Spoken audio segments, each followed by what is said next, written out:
এবার রাজনীতিতে তাসলিম জারার নতুন মোড়।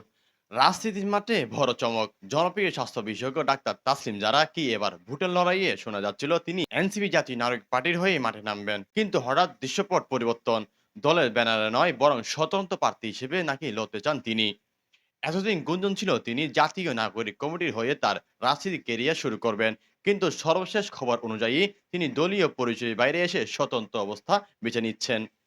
প্রশ্ন জাগছে, কেন এই সিদ্ধান্ত? বিশেষজ্ঞরা মনে করছেন ডাক্তার তাসলিম যারা তার জনপ্রিয়তা এবং নিরপেক্ষ ইমেজ কাজে লাগিয়ে সব শ্রেণীর মানুষের ভোট টানতে চাইছেন। কোনো নির্দিষ্ট দলের ট্যাগ না লাগিয়ে সাধারণ মানুষের প্রতিনিধি হিসেবে দাঁড়ানোটাই তার বাজি। এনসিপির সাথে বনিমানা না হওয়ায় নাকি নিজের ফ্যানবেসকে রাজনৈতিক মেরুকরণ থেকে দূরে রাখা, কোনটি আসল কারণ? তাসলিম যারা নিজে এখনো আনুষ্ঠানিকভাবে ঘোষণা না দিলেও তার ঘনিষ্ঠ সূত্র বলছে প্রস্তুতি চলছে জোরসোরেই। তিনি বিশ্বাস করেন তার লড়াইটা কোনো দলের বিপক্ষে নয়, বরং সিস্টেমের পরিবর্তনের পক্ষে।